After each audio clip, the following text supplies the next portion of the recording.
తెలంగాణ రాష్ట్ర వ్యాప్తంగా ఉద్యోగ సంఘాలు ఇచ్చినటువంటి పిలుపు మేరకి మహా ధర్నా చేపట్టడం జరిగింది. ఇటు working employees as well as retired employees అంతా కూడా తమ ధర్నాలో పాల్గొంటున్నారు. పెద్ద ఎత్తున ఉమ్మడి జిల్లా నుంచి సైతం ఎక్కడికక్కడ నిరసన గళాలు వినిపిస్తున్నారు. నల్ల కండువాలు వేసినటువంటి పరిస్థితి అయితే చూస్తున్నాం.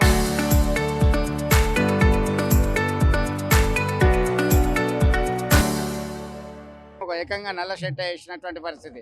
ఏంది ప్రధానంగా మీ డిమాండ్స్ ఏంటి, ఎట్లా చూడొచ్చు, దీనికి సంబంధించి ఏ విధమైన డిమాండ్లతో మీరు ధర్నా చేస్తున్నారు? రాష్ట్ర జేఏసీ పిలుపు మేరకు దీర్ఘకాలికంగా అపరిష్కృతంగా ఉన్న సమస్యల పరిష్కారం కోసము ఇవాళ మన రాష్ట్ర జేఏసీ పిలుపు మహాధర్నకు పిలుపు ఇవ్వడం జరిగింది. వాళ్ళ కరీంనగర్ జిల్లా కలెక్టరేట్ ముందు ఉద్యోగులము, ఉపాధ్యాయులము, కార్మికులము, పెన్షన్లము, గెజిటెడ్ అధికారులు అందరూ కలిసి నల్ల బ్యాడ్జీలు ధరించి మహాధర్నా కార్యక్రమాన్ని వాళ్ళ ఏర్పాటు చేయడం జరిగింది. వాళ్ళ ప్రభుత్వాన్ని మేము గొంతమ్మ కోరికలు కోరడం లేదు, వాళ్ళ రాజ్యాంగబద్ధమైన హక్కుల కోసమే డిమాండ్ చేస్తున్నాము. మేమేమి ఉచితాలు అడగట్లేదు, రాయితీలు అడగట్లేదు.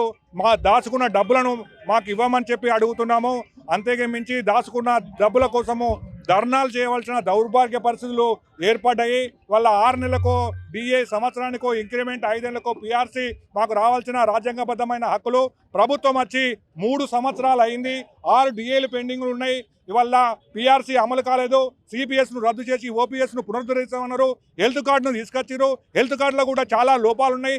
అమలులో చాలా ఇబ్బందులు జరుగుతున్నాయి. ఇవాళ మన దాచుకున్న డబ్బులు పైసా ప్రోగు చేసుకొని మా రిటైర్డ్ ఉద్యోగులు 30-35 సంవత్సరాలు సర్వీస్ చేసి తమ చెమట చుక్కలను రక్తం చుక్కలుగా మార్చి దాచుకున్న డబ్బులను కూడా సరిగ్గా రావడం లేని పరిస్థితి ఏర్పడుతుంది. ముఖ్యమంత్రి మీ సంఘ నాయకులతో పదే పలుమార్లు సమావేశాలు ఏర్పాటు చేసిండ్రు, హామీలు ఇచ్చారు. ఏమైంది అసలు ఆ సమావేశాల్లో, ఏం చెప్పారు? ముఖ్యమంత్రి గారికి ఎన్నో విన్నపాలు చేయడం జరిగింది. మా విన్నపాలుగానే ఉంటున్నాయి.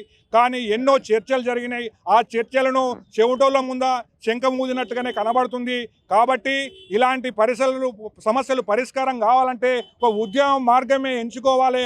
అందరూ సబ్బండ వర్ణాలు, సకల జాతులు కూడా ఈ ఉద్యమంలో పాల్గొనాలి. ఇవాళ సిపిఎస్ అంశం అనేది ఒక ప్రభుత్వ ఉద్యోగుల అంశమే కాదు, ప్రభుత్వ ఉద్యోగం కోరుకునే ప్రతి నిరుద్యోగ కుటుంబ సభ్యులు కూడా రేపు ప్రభుత్వ ఉద్యోగంలోకి వస్తే వారికి పెన్షన్ ఉండదు. రేపు ఎన్నో పోటీ పరీక్షలు రాసి ఎన్నో డిగ్రీలు, పీజీలు, పిహెచ్డీలు వేసి వాళ్ళు నౌకరు సంపాదించుకున్న తర్వాత వాళ్ళకు నెల జీతం రాకపోతే, దాచుకున్న డబ్బులు రాకపోతే, వాళ్ళకు పెన్షన్ రాకపోతే, వాళ్ళకు పెరిగిన ధరలకు అనుగుణంగా డిఏలు ఇవాళ రాకపోతే వాళ్ళు కూడా ఇదే ఉద్యమ పంతాలు చేయవలసి ఉంటుంది. కాబట్టి ప్రజలను కూడా మేము అప్పీల్ చేస్తున్నాము. ప్రభుత్వ ఉద్యోగులను కోరుకునే ప్రతి నిరుద్యోగిని అప్పీల్ చేస్తున్నాము.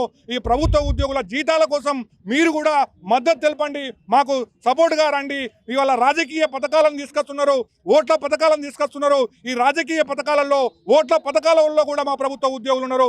కేవలం కరీంనగర్ జిల్లాలోనే కాంట్రాక్ట్ అవుట్సోర్సింగ్ ఉద్యోగులు, ఉపాధ్యాయులు, గెజిటెడ్ అధికారులు, పోర్ట్ క్లాస్ ఎంప్లాయీస్ కలిస్తే 30,000 మంది ఉన్నాం. 30,000 × 5 1,50,000 మంది అవుతాం. ఒక కుటుంబాన్ని చేసుకుంటే 3 లక్షల మంది అవుతాం.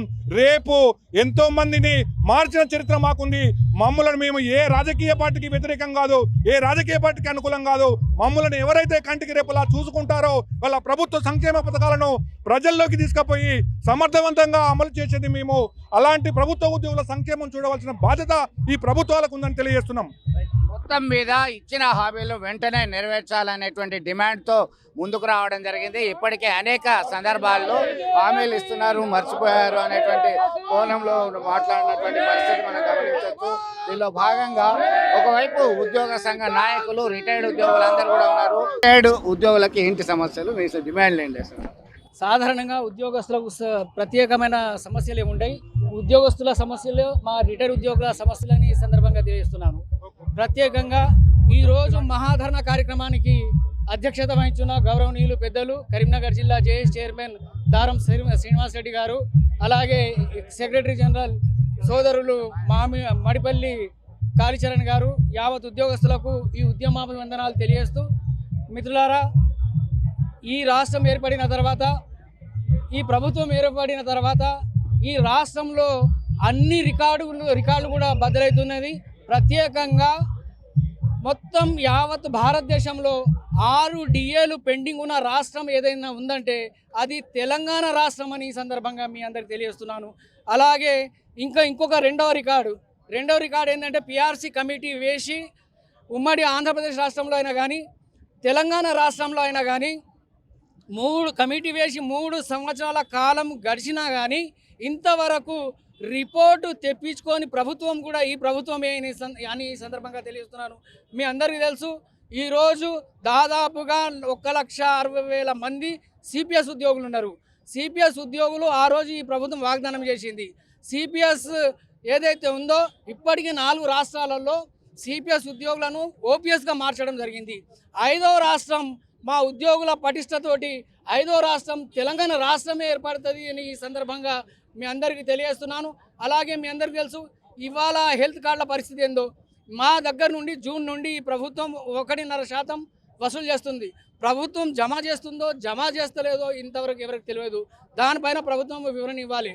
ఈ 1 జూన్ 2026 నుండి ఎంతమంది అయితే ఉద్యోగస్తులు కాంట్రిబ్యూట్ చేసిర్రో వాళ్ళకి ఎలాంటి వైద్య సదుపాయాలు కలుగుతలేవు. కాబట్టి ఈ ప్రభుత్వం 1/6/26 నుండి ఏవైతే వైద్య ఖర్చులు మన ఉద్యోగస్తులు రిటైర్డ్ ఉద్యోగులు డిపెండెంట్లు ఖర్చు చేసారో ఈ ప్రభుత్వం 100% రియంబర్స్ చేయాలని ఈ సందర్భంగా ప్రభుత్వాన్ని డిమాండ్ చేస్తున్నాం.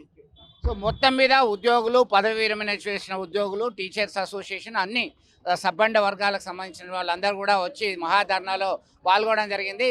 ఉపాధ్యాయులకి పదవి విరమణ చేసిన వాళ్ళకి పెండింగ్లో ఉన్నటువంటి బకాయిలు వెంటనే చెల్లించాలని డిమాండ్ చేస్తున్నటువంటి పరిస్థితి.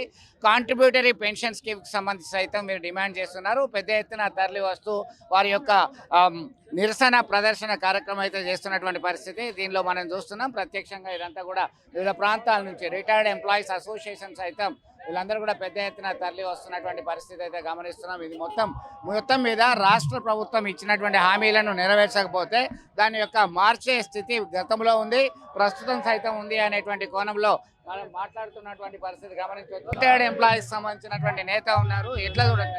తెలంగాణ రిటైర్డ్ గెజిటెడ్ అధికారుల సంఘం తరఫున దాదాపు 12 ఏళ్ళు దాటింది. మా ఉద్యోగుల బెనిఫిట్స్ వస్తలేవు, రిటైర్మెంట్ ఉద్యోగుల బెనిఫిట్స్ వస్తలేవు, పిఆర్సీ లేదు. అదేవిధంగా డిఏలు 6 డిఏలు పెండింగ్లు ఉన్నాయి. ఇవన్నీ మాకు ఇమ్మీడియట్గా శాంక్షన్ రావాలి. ఒక 10,000 కోట్లు రిలీజ్ చేస్తే ఇవన్నీ అయితే ఈ గవర్నమెంట్ దీని మీద చాలా సీరియస్ యాక్షన్ తీసుకోవాలి. లేనట్టయితే ఇంకా ఉధృతం చేస్తాం. మొత్తం మీద ఉద్యమాన్ని ఉధృతం చేయడానికి సిద్ధంగా ఉన్నామని చెప్పేసి మహాధర్నాకు సంబంధించినటువంటి నేతలు చెప్తున్నటువంటి పరిస్థితి గమనించవచ్చు. వీళ్ళందరూ కూడా ఎంప్లాయీస్ అసోసియేషన్ సైతం చేస్తున్నటువంటి పరిస్థితి అయితే గమనించవచ్చు. వీడియో జర్నలిస్ట్ సుమంత్తో కలిసి చంద్రశేఖర్, RTV, కరీంనగర్.